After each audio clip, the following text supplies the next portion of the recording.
Take it away, Lee. Pleasure to have you. He's going to be talking about advanced GitHub Copilot, cool tips and tricks, and I'm excited to hear all about this. Awesome. Well, I am excited to share about this. I have given this presentation a number of times. Oh, am I sharing the right screen? Hang on. I think I'm not.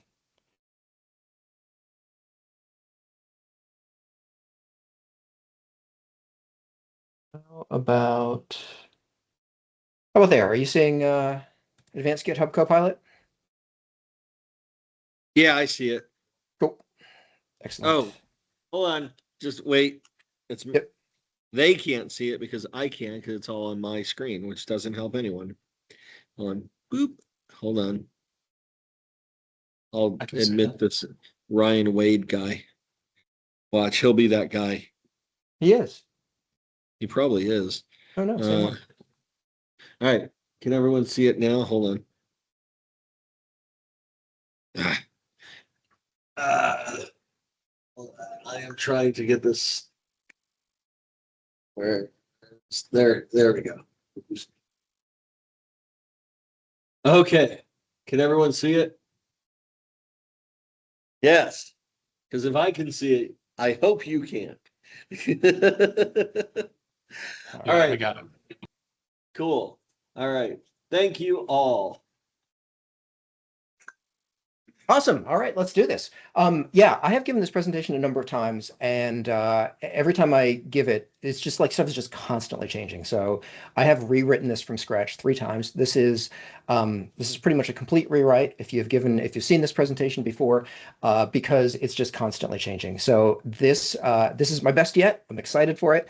I have given a lot of emphasis to planning and agent prep. And then in the implementation section, I'm going to talk about work trees. I'm going to talk about how to verify, how to do PRs effectively, and then how to like scale things.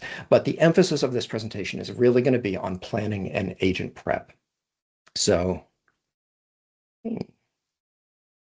my clicker doesn't work, but I don't need a clicker. So I've got a keyboard, unlike RA. All right, so I called it advanced because I just want to kind of skip through some of the basics. So I'm already assuming that you've got some moderate familiarity with Copilot. I'm assuming that you've got some familiarity with agentic coding at this point. It seems like it'd be hard for you to be a software developer today without knowing what that is at least at a basic level. I'm assuming you kind of have got the idea what tokens are and what context is and what skills are and what MCPs are. But I'm going to dig into a little bit more detail. So just assuming some broad familiarity there. So planning. Let's talk about planning. Just curious, show of hands here, who all has ever gotten poor results out of your AI? Nobody. Everyone's getting perfect results out of it. Okay, there we go. There we go. All right, we got two humans. We got 2 humans here for sure. Is that it? Is that all? All right, we got Ryan. Yes, excellent. All right. All right. Well, we got at least a couple people. I'm assuming everyone there in person already is raising their hands. And if you're not, you should be, because it is hard to get good results out of AI. It's really not straightforward. And one of the main problem is that it is ambiguity. So like imagine your boss walks into your room and is like, build this now, no questions. He walks back out, build it now, no questions. You don't have any choice. So there's no time for requirements, there's no time for design, there's no time for discussion. You just have to build it right now. And that is what we're often asking our agents to do.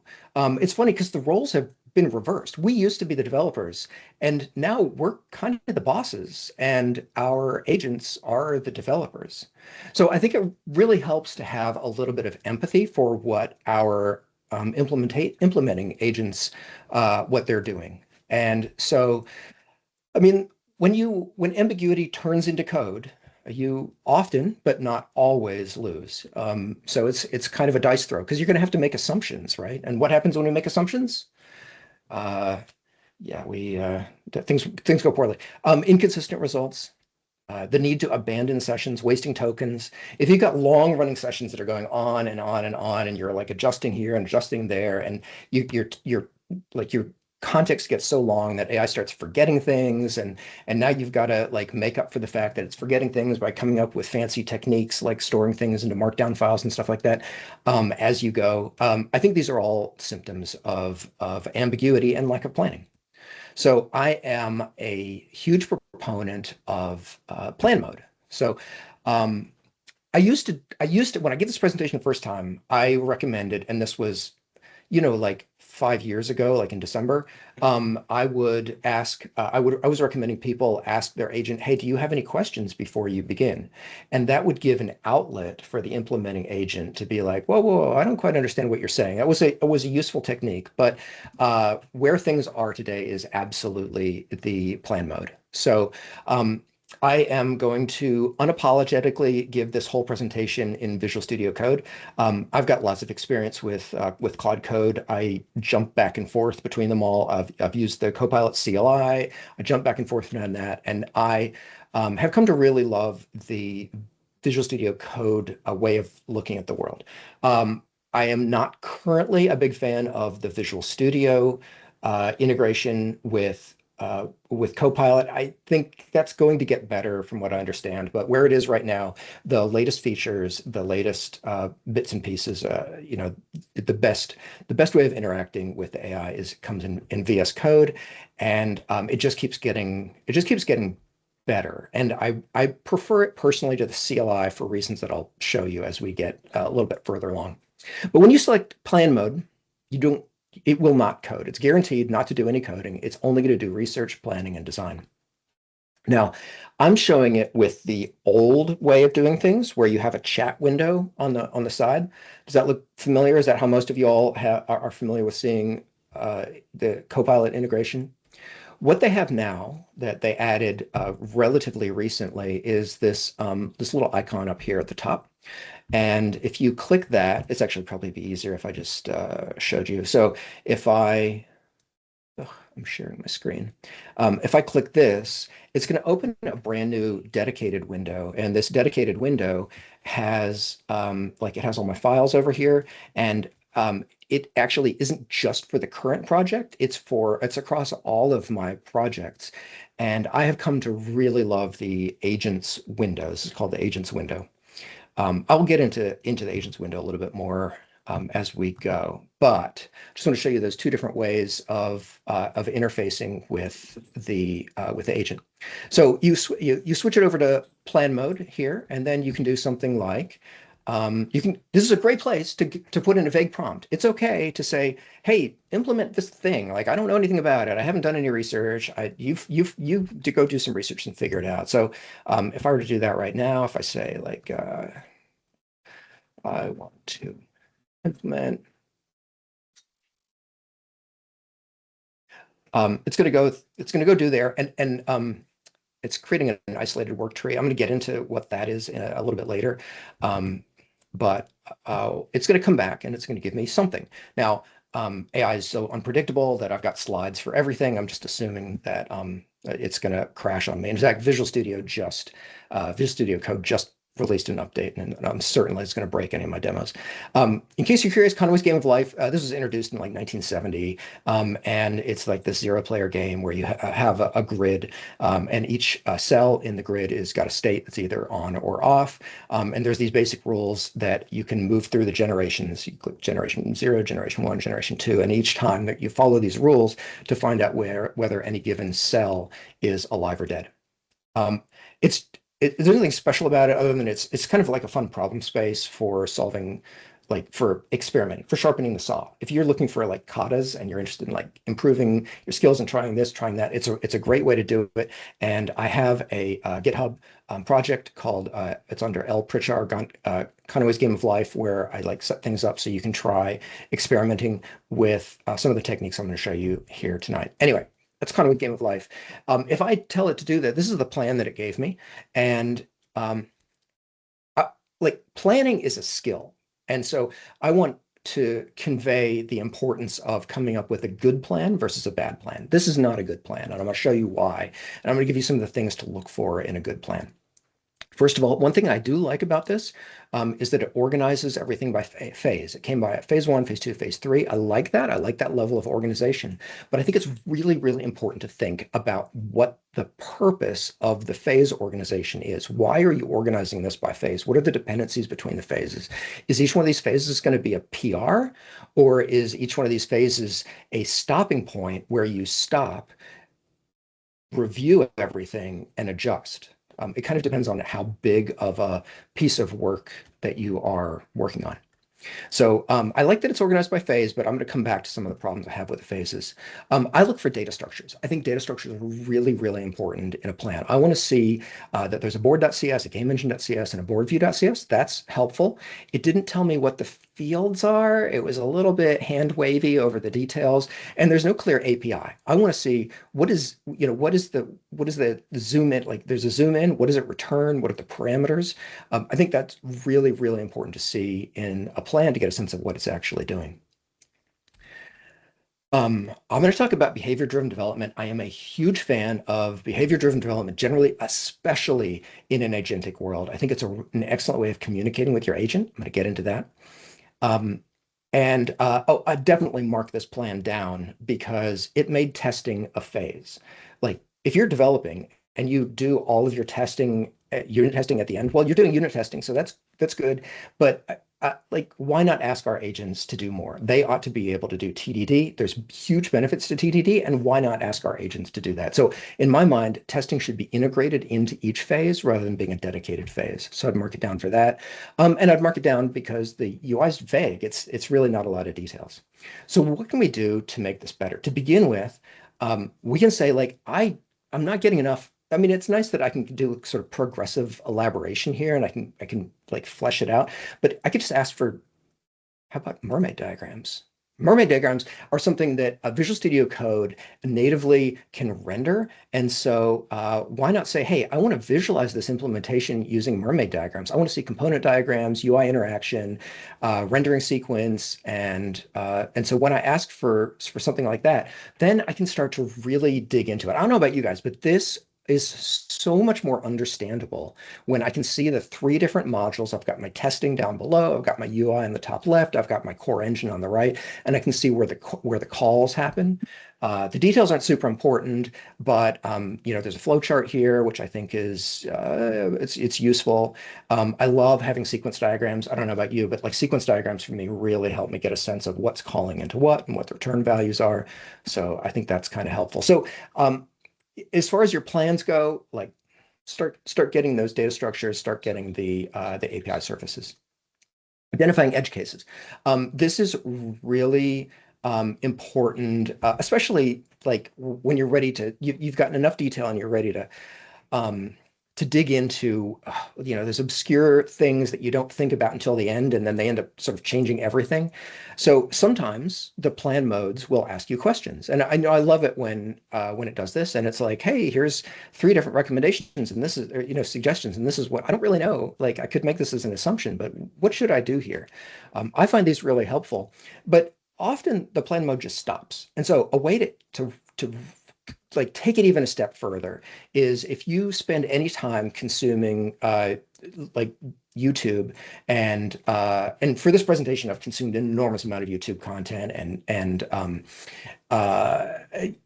information at the Microsoft MVP Summit and the Microsoft Build and podcasts and whatnot. And Matt Pocock's name keeps coming up again and again and again. And I was like, oh my gosh, who is this guy? I need to finally look it up. And the main reason that he's super famous is because he came up with a skill called Grill Me, which will relentlessly interview you about a plan or a design until every branch of the decision tree is resolved. And then what's even cooler is, so that's the thing he's like most known for, but definitely check out Matt Pocock's skills because he's got a whole bunch of them. But the other one that's really, really cool is Grill Me with Docs. Grill Me with Docs will help build a shared language with the AI. So in my day job, there's just like a lot of like words that customers use, like when they talk about a stacked a stacked card set or something like that. Like that has a meaning, and that meaning is not something that an AI would know because it's like very specific to the domain that I'm working in. The Grill Me with Docs will ask you questions and in the process help build out those custom words. And so you can use shortcuts and you can communicate more efficiently with the AI using a skill like this. Super cool skill, worth looking into. If you run Grill Me, it looks kind of like this. And you know, some of these questions are like, okay, look at number 5. If the user pans far away, loads Gosper, and sees a blank grid, what is the best UX rule and why? It's like, oh, that's a good question. Like, I don't know that I necessarily need to solve that right now, but it's like it gets you thinking, and these kinds of things can be really helpful. Maybe you don't even need to answer any of them, but just it gets you thinking about all these weird edge cases that you might not have. So, big fan of using skills like Grill Me. The next thing I'm going to look for in a good plan is, did we think about parallelization options? So I don't know, has anyone here, I'm sure the answer is yes, worked on a project where you've got multiple developers and one person's working on the front end and one person's working on the back end? But that's common, right? Like, we've all got teams. It's a common way to break out work. What do you have to do in Yeah. order to make that? Yeah. What do you have to do in order to make that work? You can't just be like, oh, go work, right? You have to have a contract. It helps enormously if you have a contract that the front end person's working against and the back end person is working against. And then when the time comes and everything kind of comes together, ideally that contract hasn't changed and everything just kind of works. So I would look for parallelization opportunities in your plans as well. So in this case, I would ask the plan to introduce an initial phase that returns some minimal fake test data, and that would be like a phase 0. And then I can, in parallel, implement the front end work and implement the back end work. So then if I do that, I'm going to end up with this phase 0, and it actually forced it to think through even more detail the API surface and the data structures. And I love that this now is now feeling like a good plan to me. So that is a good trick. Ready to talk about PDD, TDD, and BDD. So um, yeah, so I'm going to look in phase 1, that phase 1 part of the plan, and I start digging back into this again. And you know, there's no real clear acceptance criteria. There's no when do you stop.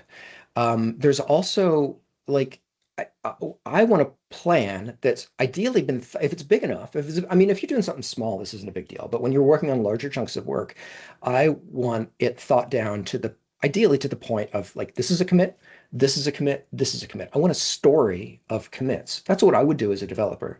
I mean, if I'm back in the days when I was a real developer, rather than just an orchestrator of agents, right? I would try to have my commits tell a story. And I think now when you're coming up with a plan is a good time to start thinking about that. So if the implementing agent implemented 1A.1 right now, I think it would end up being a very large commit. So that's not good. Also, no tests mentioned.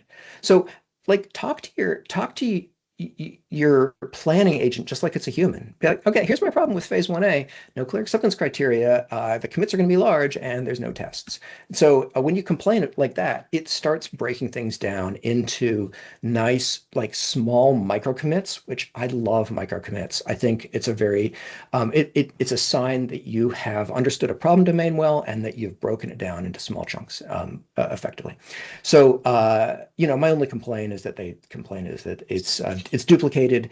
The phase 2 like doesn't really have a reason to exist anymore. So these things aren't as smart as maybe chose the wrong model. I don't know. Does anyone know Wreck and Roll or Spec Flow? Ari, have you had a presentation on that? If you're interested, I know someone who gives a really good Spec Flow presentation. Sorry, I was in the back getting some pizza. Oh, no worries, no worries, no worries. You're Yeah, echoing if you don't. that would be nice. Cool. Yeah, you can contact me afterwards if you're interested. I know a guy. Yeah, I'll Um, add that to my to-do list. Thanks, Lee. Cool. So yeah, so Wreck and Roll is it's an open source .NET test automation tool for behavior-driven development. It's a port of Cucumber from the Ruby world, and it's based on SpecFlow, which was it was an open source version that I think they went closed source and tried to make money, and then Wreck and Roll was like, this is a pain, and then so they forked it, and then this is the new fork, which is open source and free. It uses the Gherkin language. The Gherkin language looks a little bit like this. Jump down to the bottom here. You're describing a feature generally, and then you're like, scenario, client is a simplified basket, and the client started shopping. The client added one pieces of electric guitar. You see that turned a different color. The basket is being prepared when the basket is being prepared, then the basket price should be $1.80. And so what's happening here is it looks like it's in a client domain type of language, but there's a regex behind the scene, which is pulling out the things. You could, without changing any code at all, you could copy and paste the scenario, the given when then, and change the number one to a number two, and the then clause from 180 to 330 to 40. Yeah, I don't know. Math isn't my strong suit. But the behind the scenes in C# looks like this. You got these attributes. You got a binding layer. You got a given you give an attribute, a when attribute, and then that attribute. Details aren't super important, but the point is that when you're done, I would love to see my unit tests, instead of being all codey, I want them to look like actual business language, because this is so much easier to understand. Like, it's very clear in this scenario that when cells have 0 live neighbors, then they die from underpopulation, and you can see it very clearly. I've used this on my current project for the core of a very complicated engine that we've been building, and you go into like we've done 100% TDD and 100% BDD for the core engine, and it has like enormously helped, like the confidence that I know that everything is working correctly. And when I ask my implementing agent to make a change, I almost feel like I don't need to look at the code. Still a huge fan of looking at code. I don't, I'm not one of these vibe coding types of people. I'm very much into quality, but when you have a BDD, it gives you an incredible amount of confidence, and that is really, really nice. And then I get rid of phase two. Okay. Last thing I want to say about planning, and that is agile plans. I want to. I'm a huge fan of agile. I've been in the world where we did big design up front and it didn't work at then, and I don't think it works now. I'm a big fan of looking for as many opportunities to stop, adjust, and get feedback as we possibly can. And that applies just as much to our implementing agents as it does to customers having the opportunity to get feedback on what we're building. And so, like when I look at this phase 1B, maybe this isn't the perfect example of it, but I like, okay, I got up to step 2. I feel like that's a really good place where I could just stop, take a look at it, build it, run it, and makes adjustments before we go too far out of line, because AI will absolutely go off the rails. And sometimes it's going along on the rails perfectly, and then it goes off on the rails. If we can catch it before then, that can save us a lot of time, energy, and wasted tokens, and we don't have to like readjust it, force it back on the rails. So I would say, hey, phase 1B looks good. I want the implementer to stop explicitly after generating the grid so it can build it and provide feedback. So that is like stop here kind of stuff. So just summarizing: clear data shapes, clear API, clear architecture, edge cases identified, PR boundaries identified, commits identified. That's kind of optional. I could see someone argue against that. Parallelization identified, stopping points clearly identified. Also, big fan of asking the implementing agent to list assumptions and document evidence. Big fan of assumptions and evidence if they're well documented. So, just miscellaneous pro tip, like I love talking to my agent. There's times where I just need to like just get it all out, like, and you can talk so much faster than you can type. And so I don't know, it depends. Sometimes I'm just in that like state where I just need to like just talk through a problem, and that can be absolutely powerful for coming up with good plans. Whew. All right, we've done it. That was the plan section. Ready to talk about agent prep? This is going to be a fun section. You ready? All right, I'm ready. All right, so what do you think? Is now a good time to click the start implementation button? The plan, by the way, it looks a little bit like this. If I asked it to export this plan into a markdown file, this is what it would look like. It's huge because we're really asking quite a bit at this point. So I would argue that now is a really bad time to click the Start Implementation button for two reasons. For one, this is going to make a really large PR. We didn't actually explicitly say phase 1, phase 2, and phase 3 were PRs, but you should know in your head where the PR boundaries are. So if I've clicked the Start Implementation button, I've committed to the entire thing being one large PR. And what's wrong with large PRs? They're painful, right? Large PRs are painful to review. They're hard to find bugs in. They're hard to reason about. Like taking large chunks of work and breaking them down into smaller chunks that we can reason about is really, really important. And we should be planning for that. So the second reason that we shouldn't one-shot this is because it's going to take all of the back and forths that we had during the planning and include all of that in the context. So our context window is starting out much, much bigger than it needs to be. So I am a big fan of taking your plans and exporting them to Markdown. For example, in which environment would you rather work? The one on the left or the one on the right? Obvious question. The one on the right, it's so much easier to get your work done when you've got a nice, clean workspace. Don't judge. Don't look at my desk right now and judge, because it's a little bit closer to the desk on the left. But from a implementing agent, like again, coming back to having sympathy for implementing agent, if you can give them a nice, tidy context, that's almost more important than filling it up too much. But I mean, we should be thinking about context size. The general guidance is like below 60% is good, and if you're in 60 to 80% territory, maybe if you're over 80, you should probably consider compacting. In case you don't know, you could just mouse over this little icon down here in the right, and I think the agents window has this too. Yeah, so this is the plan that I came up with earlier. Look, this plan has already come up with used up 11% of my context window. I somehow got to 44,000 tokens pretty fast. So, keep an eye on it. Be aware of your context. I'm going to get into a lot more details on context later, but this is why, plan A, export to the editor, and then you can share that with each of your implementing. You can have an implementing agent for phase 0, and you can share the whole plan with everybody. So that's okay, but I think we can do better. The better plan is to have a master plan and subplans.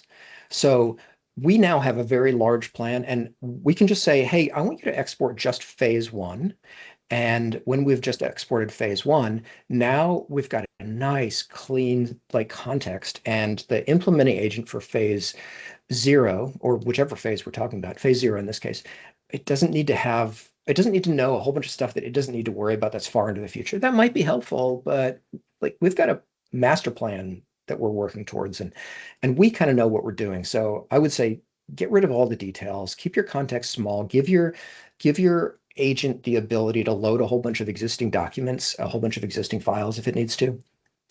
And then once it's complete, then review the implementation. Be like, okay, go back to your master plan, review the implementation, and now I want you to build a phase 1A plan. And it may discover that things need to be a little bit adjusted as you go. And once you complete that, you go back. Phase 2, hey, look at phase 0 and 1. They've been implemented. I want you to build out a phase 2 based on the actual implementation. And this process has worked very well for me for working on large problems. Speaking of large problems, I cannot go too much farther without mentioning a spec kit. Or OpenSpec. There's a lot of spec-driven development tools out there. I have a coworker who's a really smart guy. I originally thought SpecKit was just for greenfield projects, but he uses it. If you don't know what it is, go look it up. This is a presentation where we go broad, not necessarily deep. Check it out. It is a tool that can be used if you have a very large problem and you want to break it down into small chunks. It can be very, very good at that. This is a tool with 125,000 stars from GitHub, and it allows you to focus on doing specs and then turning the specs into code, and where your specs are supposedly the source of truth, although the reality is a little bit more complicated than that. All right, enough on that. Well, almost. I will say, if you're going to look at SpecKit, also look at OpenSpec. There's a whole bunch of tools in this space. Not enough time for it for now. Whew, all right, stateless problem. So, models are stateless. Did you know? Did you know models are stateless? I'm going to prove it to you. Without any harness assistance, they don't know your code base. They don't know your folder structure. They don't know any reference implementations. They don't know your idioms. They don't know that you prefer not to have your methods that are asynchronous end in the letters A, S, Y, and C because it's super annoying, because that means if you remove the async, then you have to change your method name, and that changes your your contracts, and it's just it's a whole thing. Like, I don't know. It's not my cup of tea. I know it's an industry standard. And when the models are trained, it's now an industry standard that's built into the models that they should end all of your method names with async if it's asynchronous. But since I don't do that on my project, I need a way for my implementing agent to not do that. Also, they don't know how to compile. They don't know how to test. They don't learn. In fact, they don't even know what you just told them. I think of it like Han Solo in The Return of the Jedi. You guys have all seen Return of the Jedi, I assume, right? I'm not so old that no one's watched that. Uh, there's a scene where he's frozen in carbonite, and then he gets refrozen, and he's like, I can't see what's going on. And he hears Luke Skywalker's voice. He's like, "Hey, we're in Jabba the Hutt's lair. Like, you were frozen," and he gives him context. And so he's like lost this huge segment of context. And then he recognizes someone he knew from back before when he was frozen. And he gives him trusted information. Like, hey, the exit's over here. Hey, you're in Jabba the Hutt's lair. We're not in a safe place right now. So he has the ability to just take that information. Models are the exact same way. I'm going to prove it to you. So this is really interesting. Okay, so I would love to do this live, but unfortunately, if I spin up a fiddler, if I spin up a reverse proxy right now, it's liable to break my connection to y'all. So bear with me for screenshots. So imagine I type, "My name is Lee Richardson," into a prompt. Over here, I'm running Quen 3599 billion parameter. So Ari can tell you all about that. I'm running an Olama. But more importantly, when I gave it the URL to use, I gave it the proxy. And so now I can watch all of the traffic. So watching the traffic of how LLMs actually work is super fascinating and gives you a great insight into how they are actually working. So if I look at that request that I just did, I'm going to see three main segments in the request. I'm going to see a system message, a bunch of user messages, and I'm going to see tools. Those are the tools that are available to be used, not the tools that are actually like being used. The tools, when they're being used, are part of the response. And so then the LLM, this is Olama in this case with Quen 3.5, gives me a text response that says, "Hello, Lee Richardson, I'm ready to help," which corresponds to, "Hello, Lee Richardson, I'm ready to help." So this is interesting. And so let's dig into that system message. System message is super interesting. If I put this into VS Code and I just like zoom out, this is what it looks like. System message is this huge like section of all this text. Then there's these user messages which at the moment look really small. And then there's this tools section which is dense, not is much less dense, but as you include tools or not, which you really should be thinking about, by the way, where is the tools button here? The tools is um is here. And like, I would be careful, just like, you're using a lot more tokens the more tools that you have enabled, and you can see it very prominently when you've got a proxy. So give some consideration, when you're, 125 is a bit much, to when you're interacting, if you want to save tokens, if you want to save context window. So, and look, my prompt right here, "My name is Lee Richardson," is this tiny, tiny, tiny little section right here in the user messages. If you get the chance, you should really read the system prompt. It's fascinating. It's got a whole bunch of just like, hey, if you're asked to generate content that is harmful, hateful, racist, sexist, respond with, "Hey, I'm sorry, I can't help you." There's if you're not sure which tool is relevant, there's like, you can call multiple tools. There's no need to ask for permission before using a tool. Actually, there's a huge amount about how tooling works. So it gives it instructions about how to do tool calls, and general guidance about how to be a good agent. And turns out these system prompts are really, really important. It's why there was a period of time where Claude Code was like vastly superior to Copilot. And I mean, it depends on what model the whole world's complicated, but they had gotten a really good system prompt. I would say Visual Studios System prompt is actually really good now, and or VS Codes, I would say Visual Studios is still lacking a little bit, and it's part of the reason that I think I get frustrated with it is I don't think its system prompt is as good. In any event, it contains agent instructions, tool use instructions, editing instructions, output format, skills, environment variables. There's a whole bunch of stuff that's in there, more than we've got time for. But my name is Lee Richardson is here inside of the second user parameter section and combined with the current date and a bunch of stuff that seems like it ought to be in the system prompt. But hey, who am I to criticize Microsoft? So okay, so then my very next question, or my very next prompt, if I say, what is my name? It responds with your name is Lee Richardson. Obviously, you just told me that. But more importantly, let's say we take a look at the second request that goes across the wire. The second request going across the wire, again, system messages, user messages. Look, my user messages are now longer. And the reason is we've got a user prompt, which is the a user prompt, an assistant prompt, and another user prompt. And then the response down here is your name is Lee Richardson. But if I dig into those, you're going to see that it basically duplicated the very first message, hi, my name is Lee Richardson, along with the original response. Hi, Lee, nice to meet you. How can I help you today? And then what is my name is down here at the bottom. So you can see that as your sessions get longer and longer and longer, every single request contains everything that was done prior, including all of the responses. And so you can imagine having, if you've got a session which goes on for days and days and days, you can imagine how long this user message sections can get. And that is what context is. That's what context actually is at the wire level. And that was a big insight for me once I started realizing, oh, I'm making these requests bigger.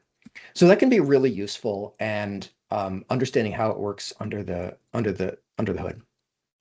So I'm going to come back to some of that, but let's talk about best practices, docs. So you're a junior developer, you just joined the team, no training, figure it out, build it now, no questions. Senior developer is not giving you the opportunity here in this scenario to know what the conventions of the tool are. It's just like Han Solo being refrozen from carbonite and not being told that he's in Jabba the Hutt's lair. He's probably going to get killed real quickly if he doesn't have that context to know that. So now that we know that every request is basically new, I think this is hopefully even more solidified here that the model doesn't know your idioms. It doesn't know that you don't suffix your methods with async. And so one solution to help is to come up with best practices documents. My project and my day job, we have backend best practices, front-end best practices, testing best practices, and 80 framework best practices, DevOps best practices. And I learned from Ari last night when he joined Cap Area that we should also have an architecture.md document. My project's actually very simple. It's a huge code base, but architecturally, it's just a Blazor server, pretty much. So this is like architecturally, it's pretty simple. And we use Aspire, and Aspire is also super helpful for laying out what your layout is of your project in the modules and stuff like that. So, if you guys aren't using Aspire, you should totally. I've got a presentation. I've got a whole presentation on Aspire if you're interested. I don't think I've given it to this group yet. But these best practices aren't just for agents, they're for humans too. Like if I join a brand new project, I would love to have something like this. Well, it's just as important for agents as humans. So this is what mine generally, they're all different, but in my case, I just want to give you an example of what my testing best practices look like. So I'm like, hey, use XUnit, use shouldly asserts for assertions. I don't know if you guys are fans of shouldly. I love having variable name dot should be 10. I think it's so much more readable than I always forget if it's assert dot r equals, which one is going first and which one's going second. Is it anyway, shouldly use n substitute for mocks. I tell it where the tests live and how they should be placed. That's really important for making sure that if you've got name spacing. I got best practices like tests should only have one reason to fail. Naming conventions, I always like given underscore when underscore then in my test names. That's like standard in our on our project. And give examples. Examples are just so like imagine you're reading docs. Examples are so helpful when you're reading docs, right? They should be in your best practice documents. So also checklists are super helpful. So we were finding that the agents, even with the best practices, were sometimes not following things. So sometimes you give it a checklist, like make sure you did this, make sure you did this, make sure you did this, and that can make your agents even more effective. So orienting your agent to the repository. I talked about tool use. Imagine I remove all of my tools down to just run in terminal, and I say compile the app. I don't have any more context for it than that. Look here what it did. Get child item. Why is it running get child item? I told you to compile the app. I didn't tell you to go like look through the code base. That's not like you're kind of going off the rails here, VS Code. Like I thought you were smart. But the problem is it just didn't know. It didn't know what to do because it didn't even know, even though there's obviously to me a program.cs here, it doesn't know that how to compile your app. So, incidentally, if you're curious about how this stuff works, this was a tool call that was in the response down here, and it ran the run in terminal, and you can see the get child item. It's not strictly related to my point, but I just think how this stuff works is super interesting.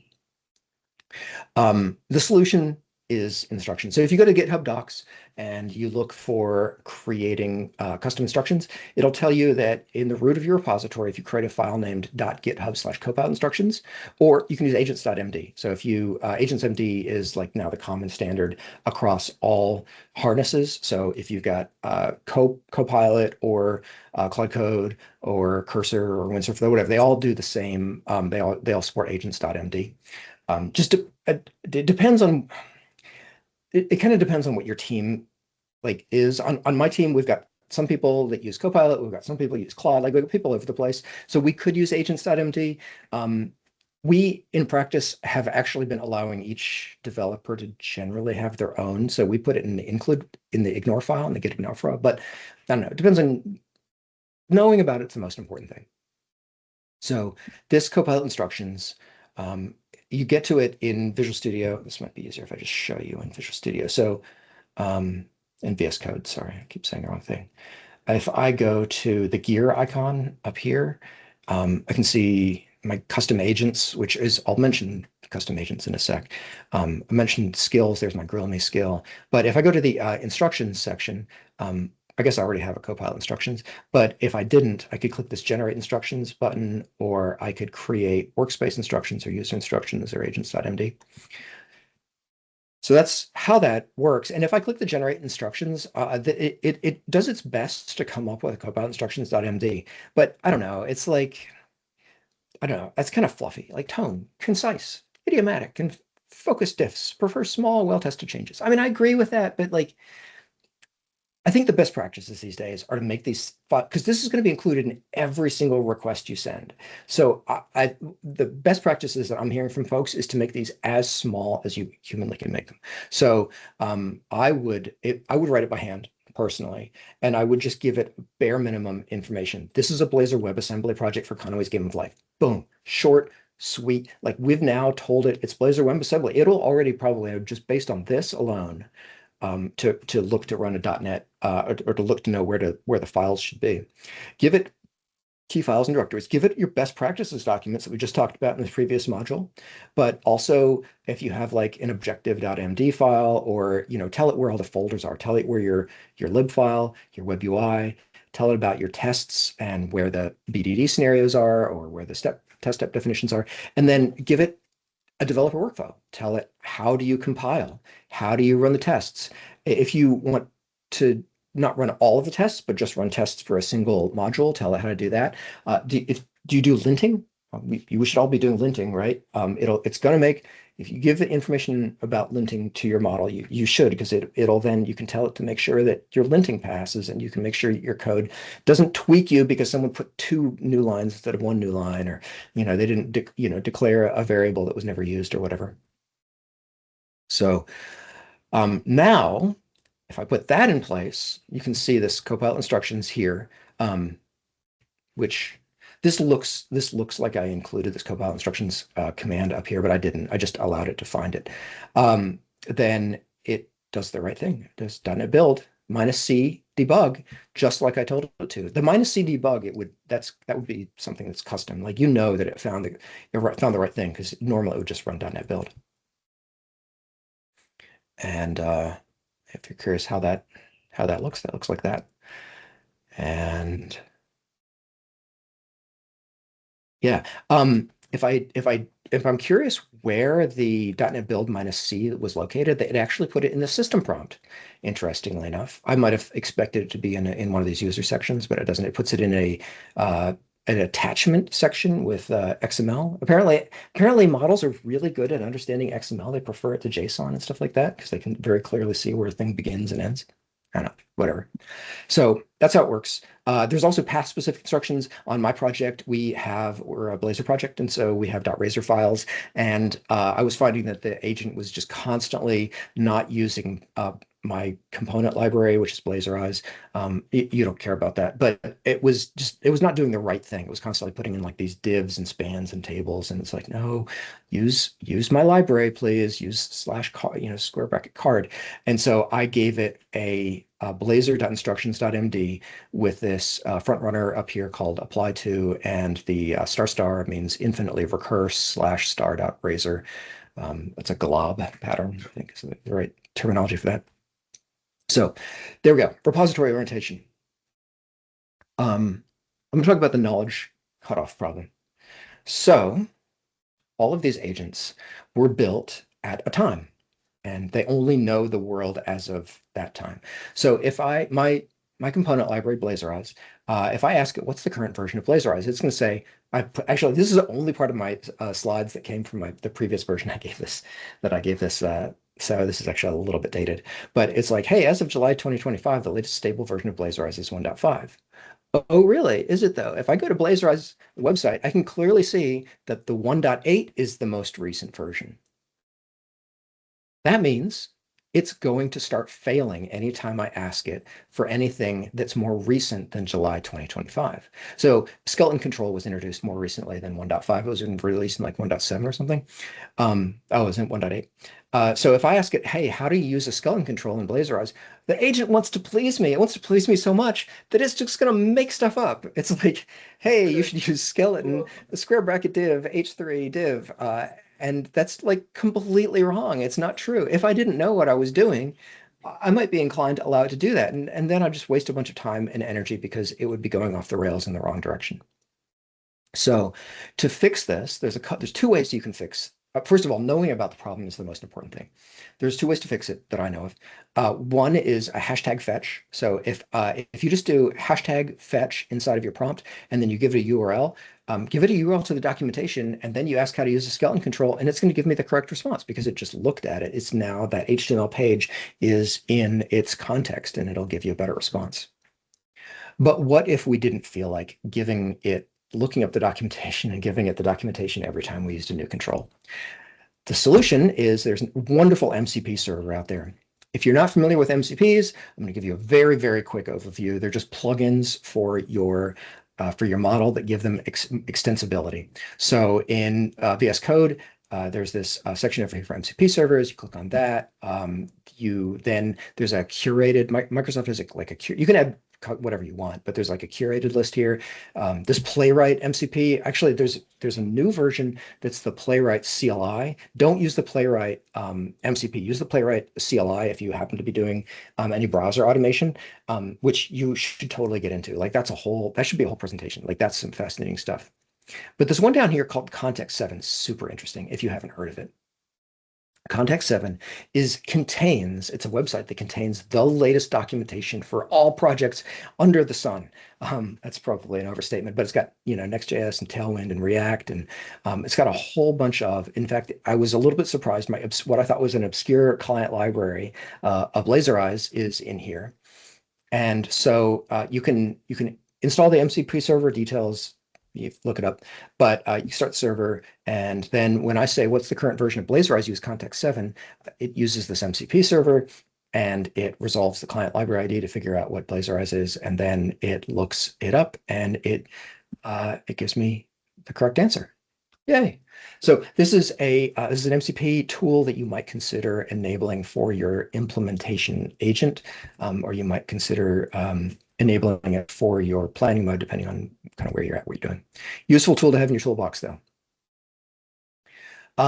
This is super subjective, but one thing that is great about Copilot is we have a much larger model choice than a lot of other places have. It's very nice to be able to choose Opus, GPT. This is an older slide.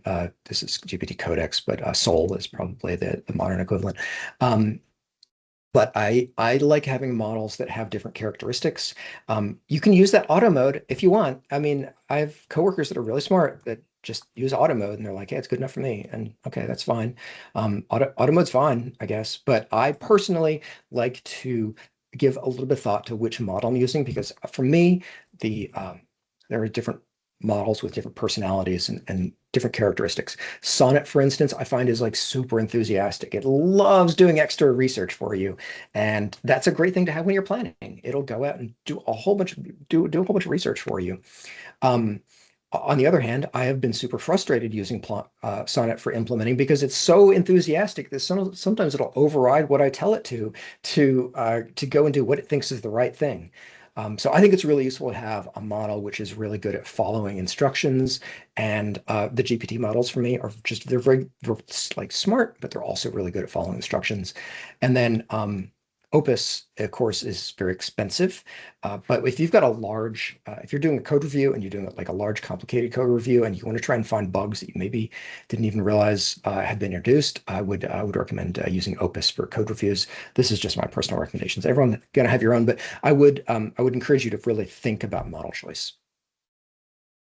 Also, I mentioned custom agents. Custom agents are super cool if you want to have just like a very dedicated task, like build my release notes. I have a custom agent for building my release notes out there. It doesn't need the ability to write to files, or I don't need to give it the ability to search the web or whatever. I'm giving it what it needs. Custom agents can be really helpful for because you can configure exactly which tools they're allowed to use and they can reuse them. Nice trick to have. All right. That is like the majority of the presentation. Implement is I'm gonna go into a little bit about work trees. So work trees. You guys, everyone knows this XKCD 303. You probably all know it by number, right? XKCD 303. The problem is agentic coding can be slow. So the question is, what do you do while you wait? All right, show of hands. Who here watches Reels? Oh, you guys are too embarrassed to admit it. That's fine. That's fine. All right, who here reviews PRs? That's probably the correct answer. Well, I'm waiting for my agents to run off and review PRs. Who watches it run? Sometimes watching it run is useful. Yeah, Job. Yeah. Yeah, because sometimes, I mean, especially with Copilot, it's very nice because there's a feature where while it's running, you can you can like be like, hey, you're going in the wrong direction, and it'll adjust course, which is a really nice feature. Watching it run is a totally reasonable response. Another totally reasonable response is to spin up a new agent. The benefit of these agents is that we can have multiple of them running at a time. It is a little bit it's hard to be juggling multiple agents, but it is a really useful skill to have. And I would encourage you all to invest a little time sharpening your saw, getting comfortable with running multiple agents if you are not. Yeah. So how do you do that? I mean, first of all, don't do it in the same directory. Imagine you have multiple developers in one directory. It's going to be bad. It's going to work out real poorly for you, right? Let's say developer 2 saves non-compiling code, just saves it. Now developer 1 can't compile. Developer 1 and 2, they compile at the same time. Well, part of compiling is cleaning. So it depends on how you offset, but probably one clean is going to happen while another one's trying to use the files. It's going to work poorly. Developer 1 and 2 both commit at the same time. Well, like that's messy. And what if developer 2 changes branches? It just doesn't work. It doesn't work for a variety of reasons. So you could use multiple computers. And I did this for a while and it was awful. You can have multiple repositories, and I tried this for a while and it was awful. And then If you're lucky enough to be running in an environment where you can have cloud agents, that's a great solution as well. But there's a better solution, which is work trees. I gave a whole presentation where I tried to explain work trees and failed. It's hard to explain. You really just have to fiddle with it. But here's the TLDR of what you need to know about work trees. One repository, just one. There's just one .git file. Two directories. So you can, in this case, we've got a cdev gol game of life and gol, and then we have a second one, cdev gol/worktree/phase2, and those are two distinct copies of the code in my project. Each one of these work trees has a corresponding work tree head file. Back in the days before agentic development, no one even knew about these things. I didn't anyway. Work tree head files, there was just the one, and there was just one work tree, and it pointed to a branch, and it could change to branches, and branches pointed to commits, because this is all just because Git is all just a bunch of commits and pointers. It's all Git really is, right? So along came, I mean, this feature's been around for a long time, but it just got hot within the last 6 months, and so it allows you to have two agents working independently, to commit independently, and it's really powerful. Just a word of warning, two work trees cannot point at the same branch. If you haven't discovered this yet, you're going to run into it at some point, and it's going to annoy you. I won't get into how to fix it and all that. Like, just get up to speed, figure it out. But just a word of warning, if I try to get this to point at this or this to point at this, it's going to fail. And there's good reasons for it. All right, agents window. I talked a little bit about the agents window, but I just want to show it to you now and talk about the one that I ran earlier. Yes, include everything. Yeah, go ahead. Are you going to talk at all about the GitHub Copilot app and Yes, the I am. capabilities? Okay. I am, or I'm excited to talk about that. It's just like it's a little teaser at the end. Yeah. I mean, you could do a whole presentation on it. It's really cool. It would be good to do it. Like, I would love to have a presentation about using that. Yes. Heads up, you did mention the system prompt. If you're running Olama, at least, you can actually change the system prompt by modifying your model file. So you can add a system prompt with additional system prompt details, and that will be in addition to what, at least I believe it'll be in addition to whatever Copilot sends, so you actually can improve your system prompt. And I'm not sure if you can change the system prompt Copilot sends. Well, I mean, by putting in custom instructions, it changes it. Yeah, but it's not a system prompt at that point. It's a user prompt. It's complicated. Like I was showing, it's called a role equals system. Right. In as it goes across the wire. I think there are two system prompts. I think there's the one which is built into the model, and then there's a second one which is when the request goes across the wire. Yeah, you can just do user prompts if you want. You don't have to send another system prompt. That's just additional configuration for that request. Cool. I haven't tried customizing. That would be interesting. Okay, so this is the any other questions? This is probably a good stopping point. Are there any other questions? Anyone have questions? Questions?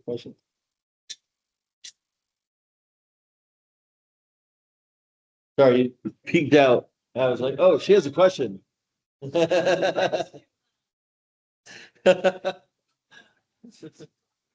right, this is what I really like about this this agents tab here, and that is that I can go. This is giving me my plan. I can open the full plan, and it's giving me the markdown version of it. And now I can. No, not this version of it. Hang on. That's a nice editor. Oh, that's the Yeah. Copilot. That's the GitHub Copilot app. Yay. It's very similar. It's actually the agent's window. So this is that's cool. Yeah, Okay. yeah, they look very similar, but when you click this button right up here, it's the agent window, and Oh, yeah, and it's similar. And if where's the edit button? Open full plan. Did they just change it? They did just change it. Oh my gosh. Oh my gosh. shit. I can't believe this. So, all right, fine. Uh, now it's allowing me to edit it. Well, the previous version of this would allow you to add comments, and they must have just changed how this works, which is not as helpful as it could have been. Wait, maybe you can do it while you're in locked mode. There we go. Okay, there we go. So what I'll wait, where is there? It was there for a second. Oh, I see. So now I have to select here. This literally, I like VS Code literally just updated before this presentation. So now I can say, hey, I don't like scaffolding. Scaffolding's terrible. Whatever. The point is, I'm able to comment on specific lines in here. I don't know if you guys have been in scenarios where you've got like a big long prompt from that's come back from the model, and you're like, point one, I think this about this, and then point two, I think this about this. I love the fact that I can go in here and add specific comments to specific lines. Like this is the benefit of a GUI to me. And then when I come back in here, you can see that it's associating which line numbers with which comments. Oh, cool. Yeah, I love this feature. I think it's really, really nice. And then you can just submit it all feedback as one request. Now So what we need is this instead of VS 2026. yes, yes. That would be really I'm so nice. jealous of VS Code. I mean, I jumping back and forth constantly between the two, just like back when I was in my JavaScript and I had a JavaScript front end rather than Razor. Um, but yeah, I mean, I do all the AI in VS Code, and then I jump back into Visual Studio when I'm coding or reviewing or navigating around the code base. That's just my workflow. In any event, and I did it painfully because I love Visual Studio. I really, really love Visual Studio, and it's pained me to switch to VS Code, but it's just that much better for agentic work at the moment. I'm ready to reevaluate. I'm ready to change my mind, but that's where I'm at the moment. Okay, there's this button down here. You only get one chance to do it. It's right now. It's when you first start a prompt. Notice I've already started this session, and I don't have any chances to do this anymore. So this is only on brand new chats when you click the new chat button that you have this new work tree. When you click that, you will see that it creates a work tree, and you may be wondering where the code is and what just happened. Um, Looking into the prompt, you'll say, hey, I created an isolated work tree for branch agent slash phase zero contract foundation setup. And if I do a ls or dir or get child items or whatever inside of Conway's Game of Life, I'm going to see now there's a new folder here in parallel with my Game of Life. There's Game of Life.work trees.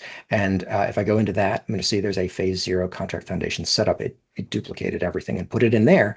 And it did not take my changes and commit them because I didn't tell it to.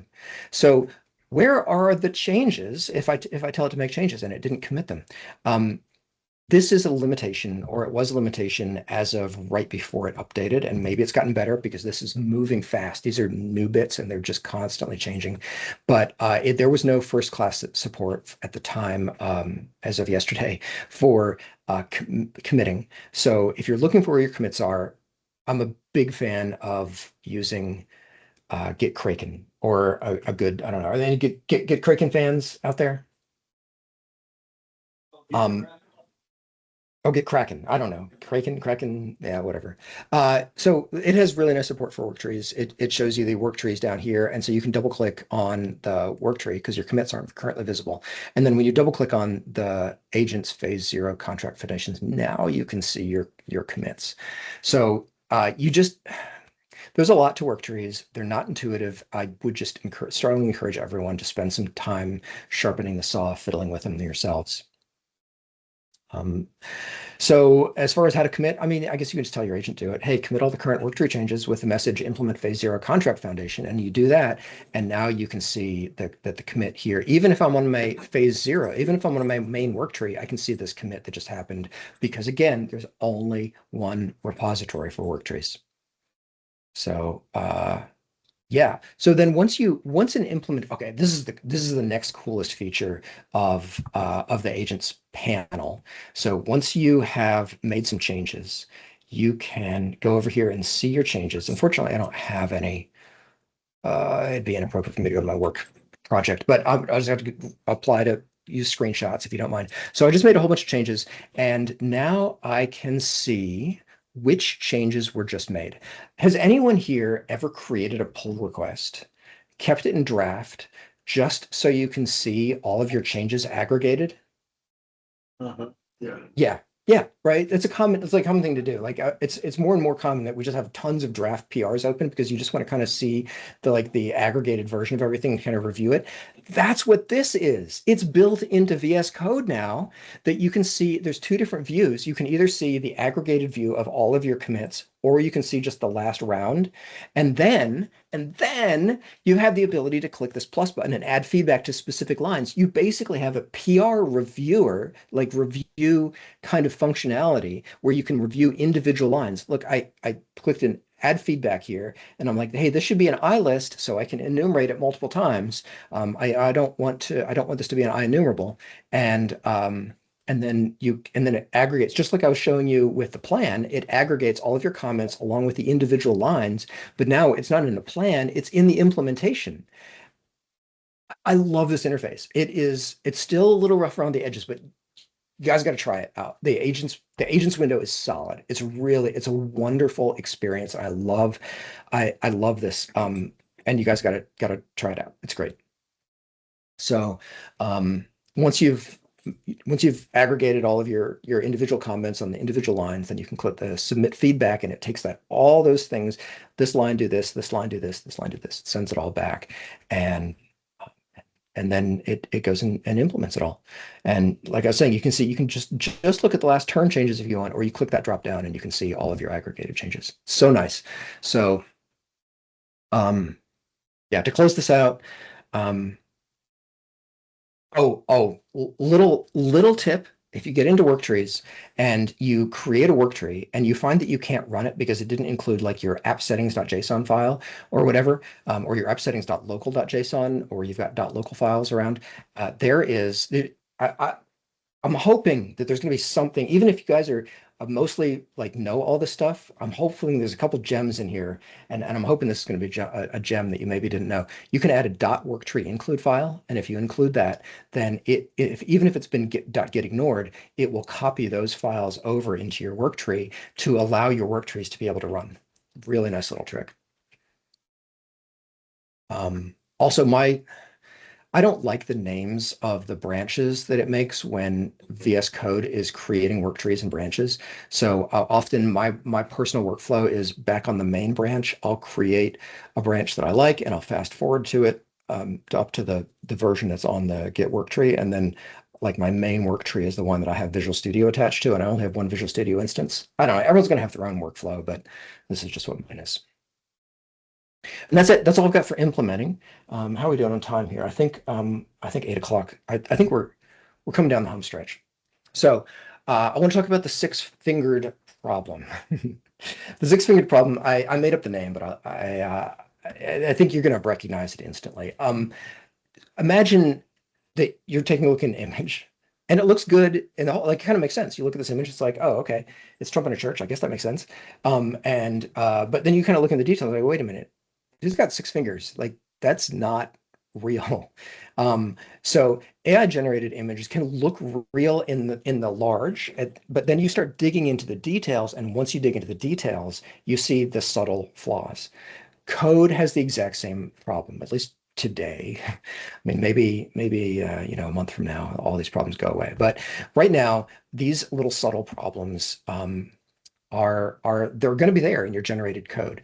And many developers are unaccustomed to having an untrusted assistant. if you have been an individual contributor for the majority of your career and you haven't had people working under you, you may not be accustomed to this model of having someone that works for you that you don't necessarily trust their code. And so six-fingered problems become especially important for everybody. These are a type of bug called logical bugs. There are a whole bunch of different types out there: functional bugs, workflow bugs, security bugs, performance bugs. All of these things are potentially in your untrusted implementing agent's code, and you need to have a way to flush them out. Curious, who here has accepted generated code and made a pull request out of it, something they didn't fully understand? Never. Yes. I also never lie. Right. Who's regretted it?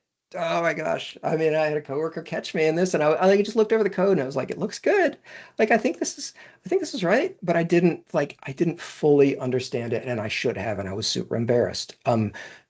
We need to fight the urge to this for this constantly. And so code reviews are the solution. All right. And so you need to, I would encourage everyone to do a self-review, review your own code. Peer reviews are like, I'm a big fan of quality. I'm a big fan of peer reviews. And we've discovered on my project anyway, that because code is so cheap to generate, that the review process is becoming a bottleneck, and it's becoming exhausting for the people who are doing the reviews. Yes, it reduces bugs, saves time and money, it increases your coding standards, helps share knowledge among team members, and improves security and performance and whatnot. But it can be exhausting. So there's some solutions to this. One of them, on our project, this is going to be some soft recommendations here, not like, hey, this is the best practices for Copilot. But our PR review template has perform a manual review. We're asking all developers to review all of their own code and comment on it and defend it and proactively explain stuff. And then we've also started asking for all developers to perform an AI code review.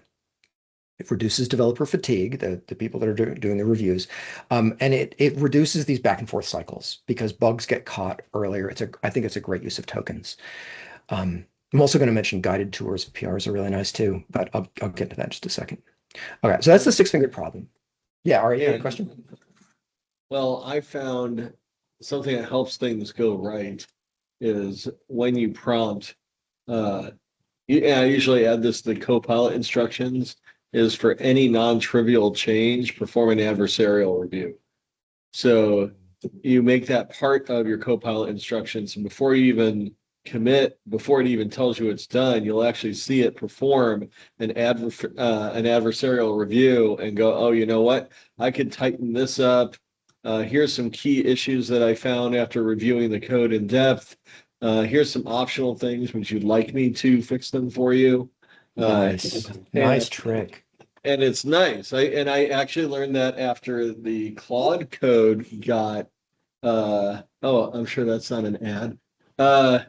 After the Claude code harness got leaked, that was one of the things in the harness is if you worked for Anthropic, it forced an adversarial review for any code that was submitted.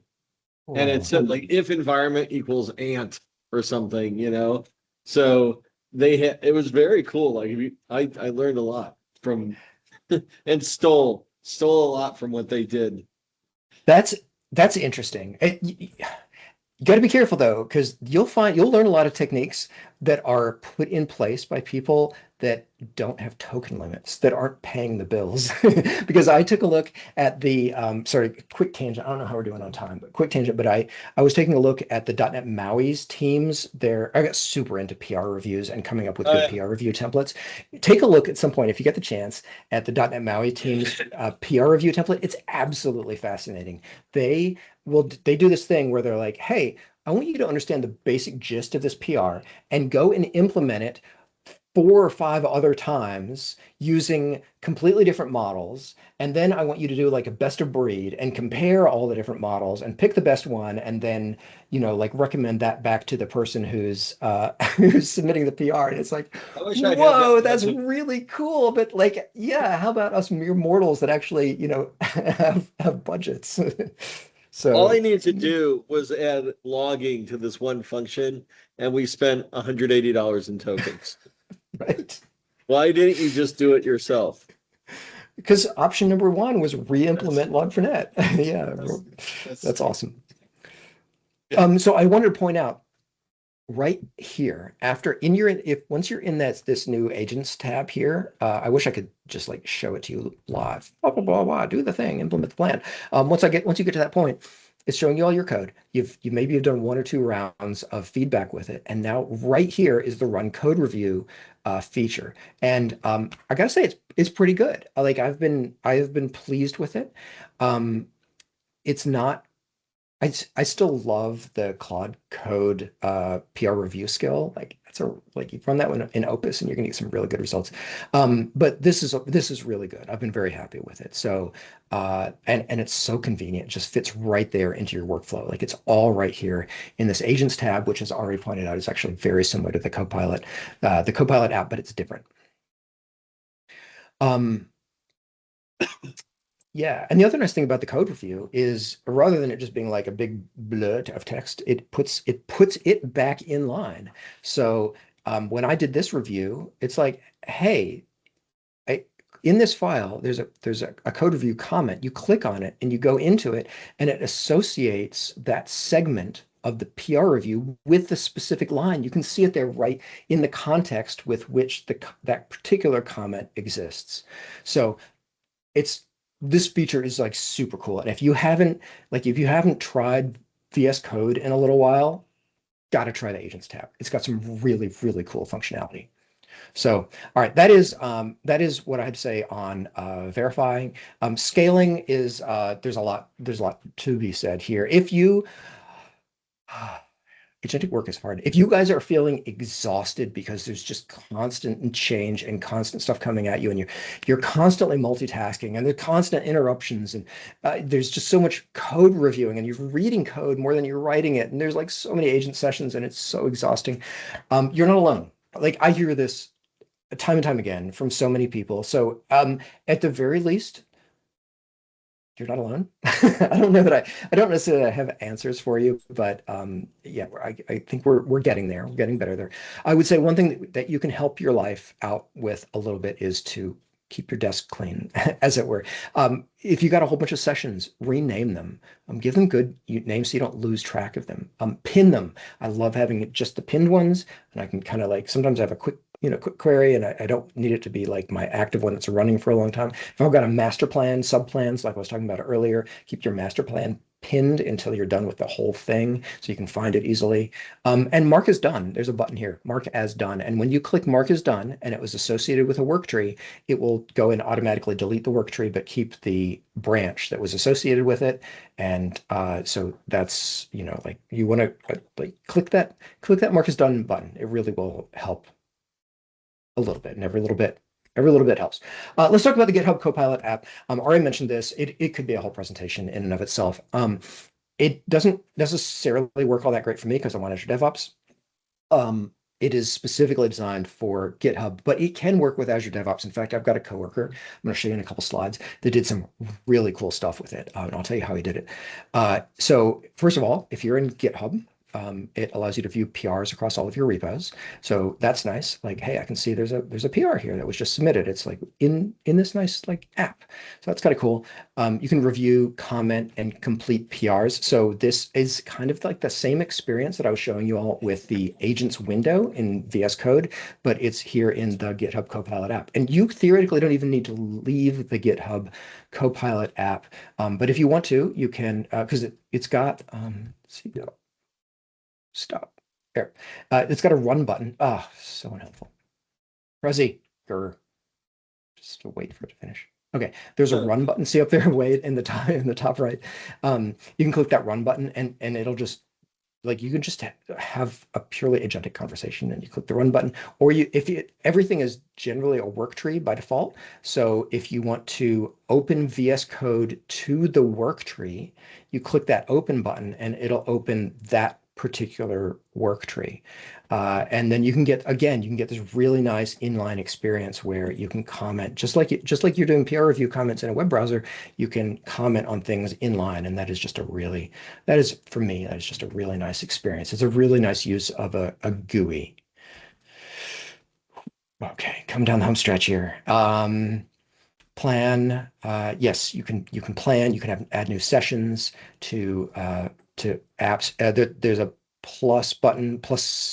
There's a gear icon here. You can add local repos to. They don't need to just specifically be on GitHub. If you've got something that's just local, you can use that here as well. Oh yeah, I mentioned you can like open in VS Code. You can open in Terminal, PowerShell.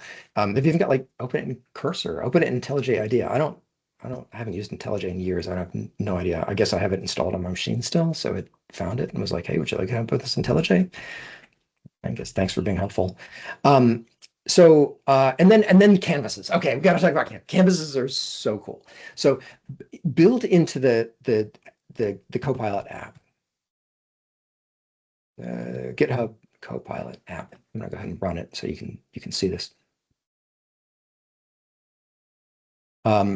First of all, I mean, in case you haven't seen it, there's a built-in like game here, which is like super fun. Like you can left, right, you can move the guy around, like you jump, fall, bounce off of walls, and like you can have him jump up onto the. I don't know. Why did they do this? I don't know. There's a whole built-in game here, I guess, while you're waiting for your agents to run or whatever.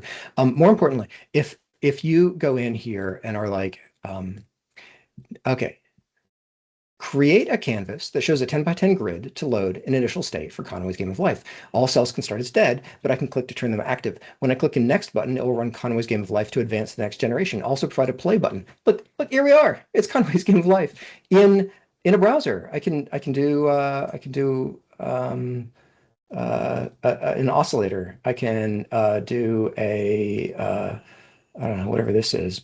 Oh, I can hit the play button and it like animates.